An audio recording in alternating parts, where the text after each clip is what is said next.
Yeah. What's going on, brother? What's up, Dre? Not much. How you doing, man? What's going on, bro? Nothing much, man. You doing all right? Doing pretty good, man. Been a long time coming. Interviewed you before, but now, we're doing it via the web. So this is actually my first time. The last time I did it with all of y'all didn't Right. work out right, but this time it's working. So I'm Dope. excited, man. Um, First of all, man, this album is different sonically, organically than the previous album. Yeah, yeah. Uh, Obviously, I know with y'all, I mean, with you and with Collision, y'all are very intentional with the things that y'all do. So, what were you aiming at with this album, 34? Um, I mean, originally it was completely different than what the final product turned out to be. There's a whole nother concept behind it, and just as the music started to take shape, sonically, it just turned into something that was a little bit more mature. And so it kind of, I was turning 34 and I just having all these thoughts about the future and different things like that and family and legacy. So, I was thinking about where I could take it next, from what I've done previously, like what the next step would be Mhm. as I was doing the project, and I kept coming back to just trying to be a little bit more personable and opening up a little bit more about um, my personal journey and story. It's like I hadn't done that in a little while. I've been kind of, doing the Hell's Paradise, telling a story, Yeah. um, not doing it from necessarily from my perspective all the time, but from the eyes of whoever I'm writing about. So with this album, I wanted to speak to what I was going through and what I am going through at this particular time with being 34. So, that's how it started, and that's how things started to really gel together and match the sound of the album. Cool, man. You use a lot of metaphors, double entendres. I mean, like, you got to really be educated when listening to Dre Murray's album. You got to listen to your stuff a few times to get what you're saying, and then you hear it and like, okay, I didn't hear that the first time. This guy has all these meanings, man. 1981 is pretty obvious in what you're talking about. Right. 1989, which is like a sequel to 1984, which you did both of them with Tragic, man. Tell us about Right. that song. Yeah, man. 1989 is a crazy year. I was born in 81. Um, and the same time, the same year, Ronald Reagan went into office as the president. And, you know, I'm from Houston, Southeast Houston, Texas. In my neighborhood, I can remember hearing about a drug called crack cocaine as early as 6 years old. I can remember being in first grade, um, talking about seeing it and having obtained it with my friends, lying obviously, but it was this buzzword that was going around, like, crack was the new thing.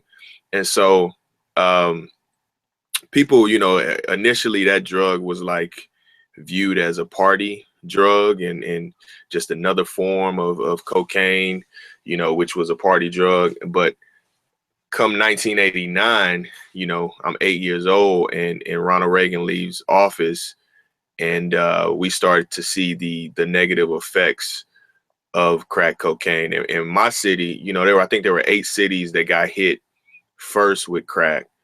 Um, it wasn't all over in every state or city in America. But my city was one of the ones that it got hit pretty hard and it hit first in. So I was able to see some of my friends, get addicted, or my brother's friends that were older than me. But later on in life, just people that had aspirations to do certain things got addicted.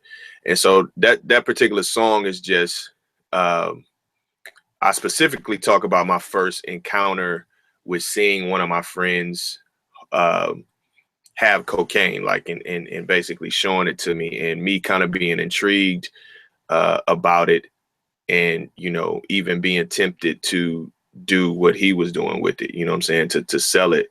But I went another path. So, you know, so it's just my perspective on that issue. A lot of people have a different perspective and different thoughts on that whole era, you know, and Ronald Reagan and what he stood for and what happened during that time. But, you know, like I said, that drug is called, you know, I say Taylor Swift because obviously she's a Caucasian or a white girl, and in the hood, you know, white girl is cocaine. Oh man. But it's no matter what you say, like, that drug showed up in, I believe it was 8 places at one time, and it wasn't by accident, in my opinion. And so that was just, you know, it was coming off the plane from somewhere, you know what I'm saying? And it definitely, it hurt my community pretty bad. So I'm from Southwest Houston. I live in Houston now. So yeah. So Yeah. I understand what you're talking about, man. And going to church in Sunnyside, oh, I saw firsthand the people who were hooked on crack and what it ravaged Sunnyside. Bro. Yeah, bro. And I mean, yeah, Sunnyside is right down the street. So it's all the same thing, man. It hit, I was actually looking up, you know, just stuff on South Park yesterday, just the transition, I guess, from that point. I don't know why I was doing that, but I kind of was looking at the history a little bit, and it started, you know, as the 80s approached, it started talking about how things just spiraled out of control, you know what I'm saying? And being in it, you don't really realize, like, man, I'm living in a freaking war zone. But, you know, you growing up, you think everything is normal, but looking back, I'm like, man, he was talking about all kinds of stuff in the articles I was reading about. I'm like, man, I was walking down the street skipping, and like, I didn't know nothing was going on. Like, I thought it was all fun and games, but, you know, we definitely saw what happened later on. Exactly, man. Well, you have the song "Play Me at Your Wedding," and how does it feel to have a daughter that's getting older, has an opinion all of a sudden a little bit, and how are you and your wife going about raising her, or going to go about raising her in this climate in society and what's going on today? Yeah, well, I have two daughters now, man. I have a 3-year-old and an 8-year-old. So it's tough, man. Like, it really is tough, and we're dealing with it every single day, prayerfully and just with support. And it's something that we, you know, me and my wife are very much aware of the negative things that are out there.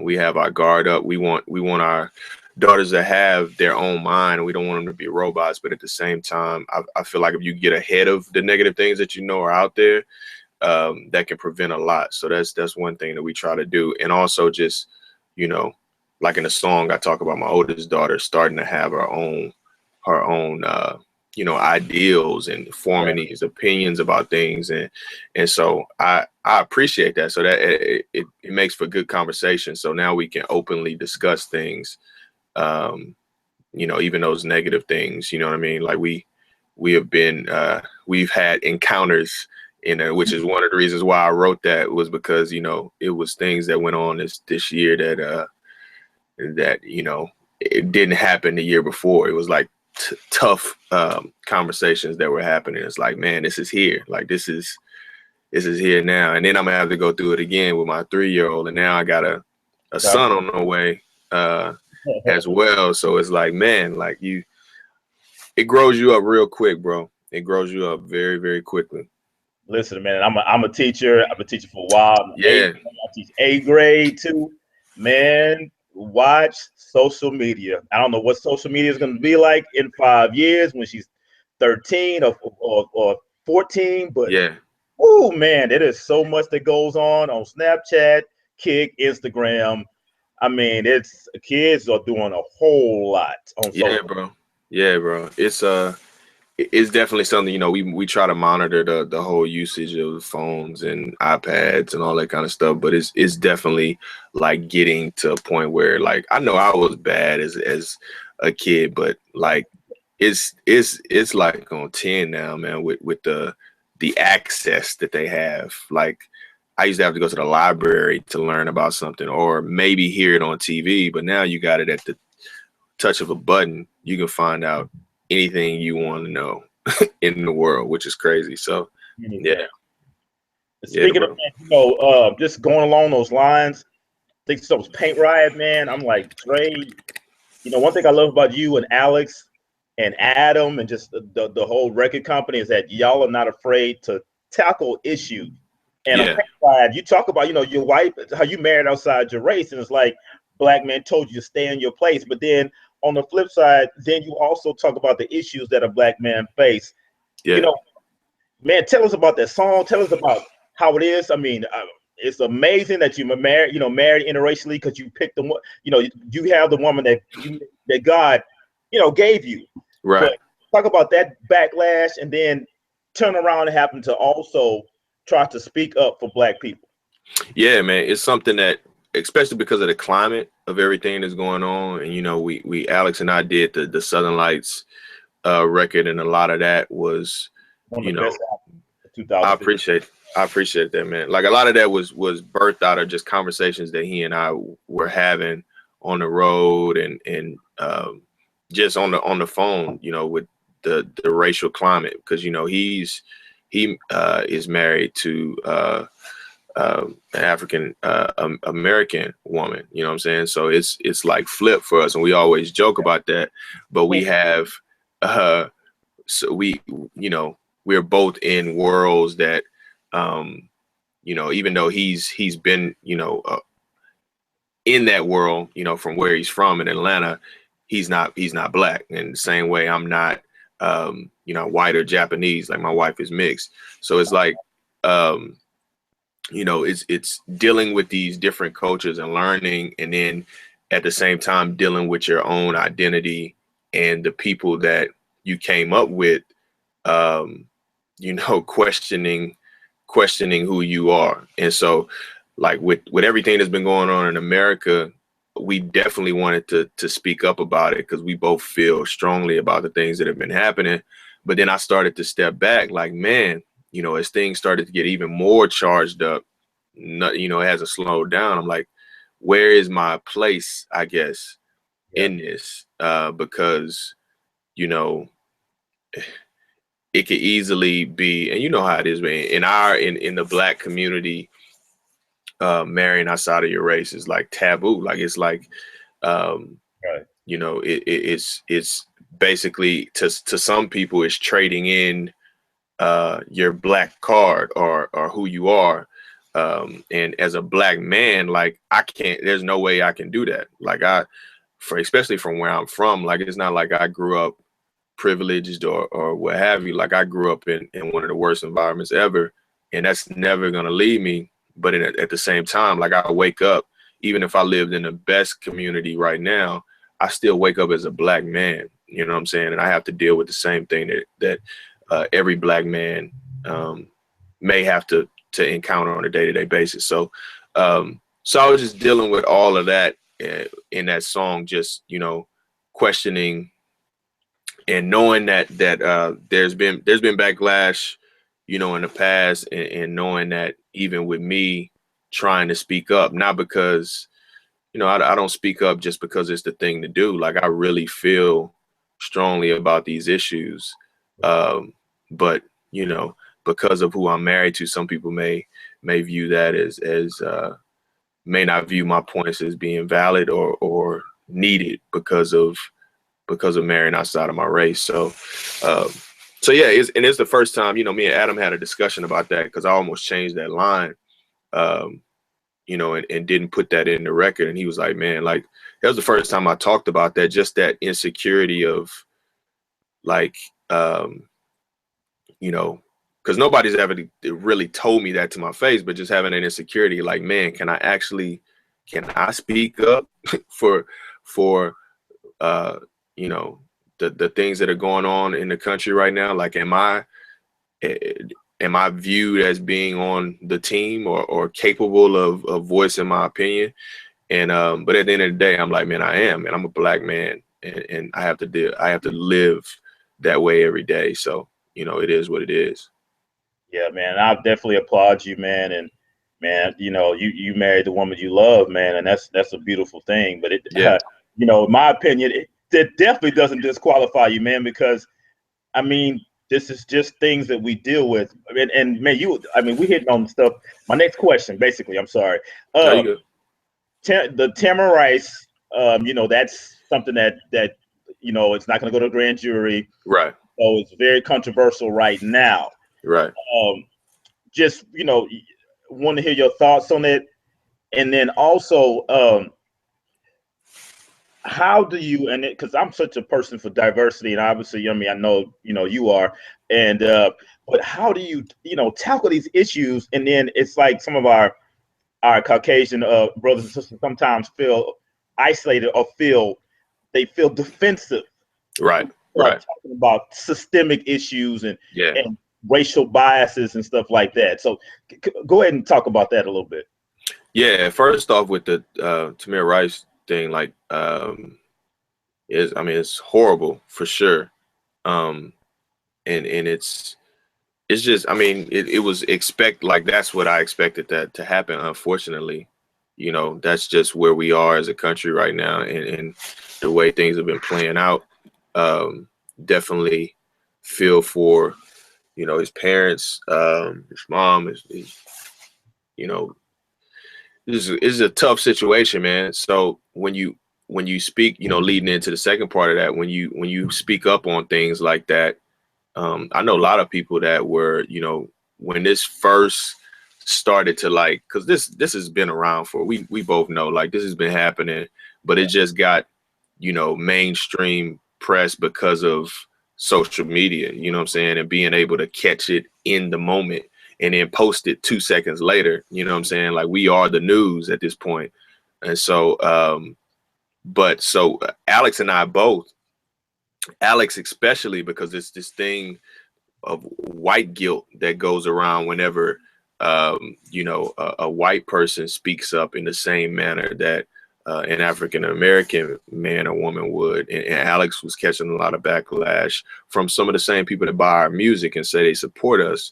And so, you know, we were swoop as well. You know what I'm saying? So it's a very tough thing, man, to especially online and through text and all that. Like, I mean, it's hard to really break things down and explain through the social media platforms that we have, and that's where a lot of these exchanges are taking place, and that's where a lot of the emotions have gotten out of control.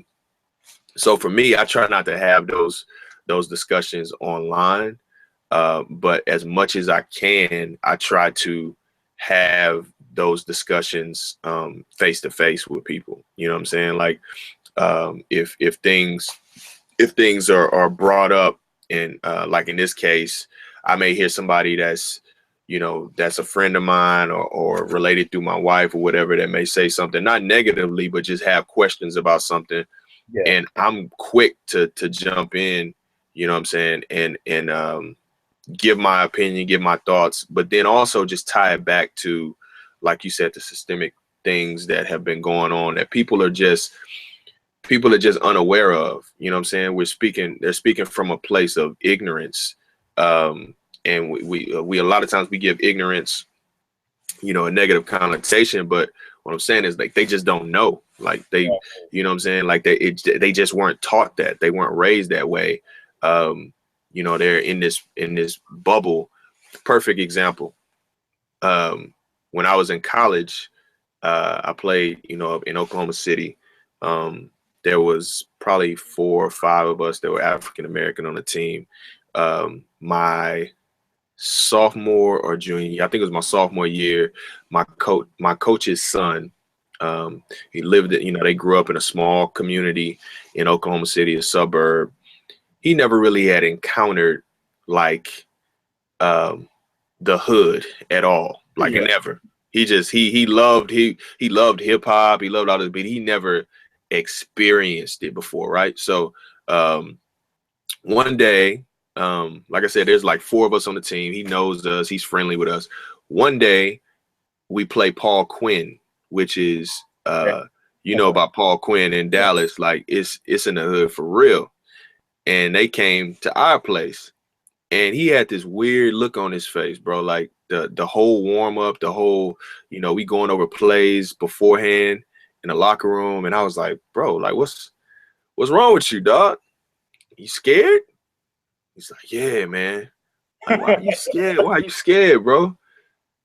Man, their whole team is black. And I'm like, yo, but I'm black, like Mike black, like Tyrone is over there, like nah, they're like real black people. And I was like, yo, like and it wasn't like, I could have taken that in offense and like, you know, been offended by that, but I guess what he was trying to say in his own way, or not even to give, you know, make an excuse for him, but he just never had experienced like he never been in like the hood before. You know, all he hears is hip hop, and it's a fairy tale to him. So I say all that to say, whenever, like, you know, I don't want to point out Rapzilla, but I mean, a lot of our fans they go to that site and that's all they see. Yeah. Everything is hunky dory. They hear us talk about, you know, some of the worst stories ever, like in our music sometimes, and everything is fine. But when it becomes real, they don't know how to react to it. You know what I'm saying? Because they have no reference point at all. You know what I'm saying? It's like, man, this is for real. Like, you know what I'm saying? It's like what's up?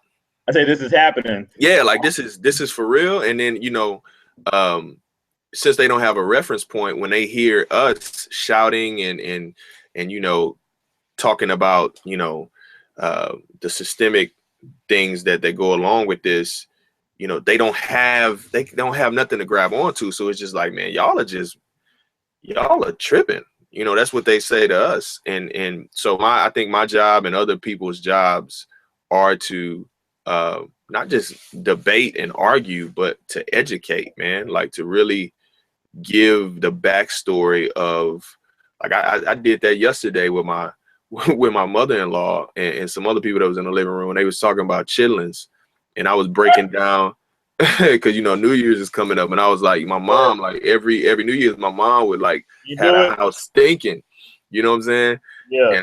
And I broke down, you know, chitlins, hog head cheese, you know, pig ears, like pig feet, like hog maw.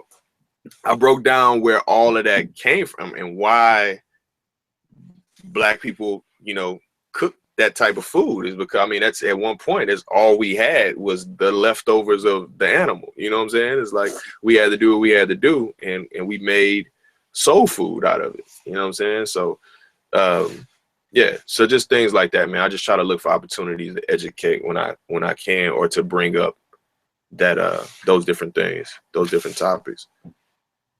That's cool, man. And I think also, as Black people, you know, people get so nervous to speak up about things in person because sometimes Black people are ready to just jump down their throats, you know. Right. We have to watch that also, man, because it's like, if we want a dialogue, we want them to listen to it. We can't be so ready to jump on people, and then also, you know, like don't jump on them, and because they're like, oh my gosh, this is why I don't want to talk about this. And right. Sometimes I've watched some Black people, they don't acknowledge things or mistakes that we do within our own selves, within our own. Right. That hurts.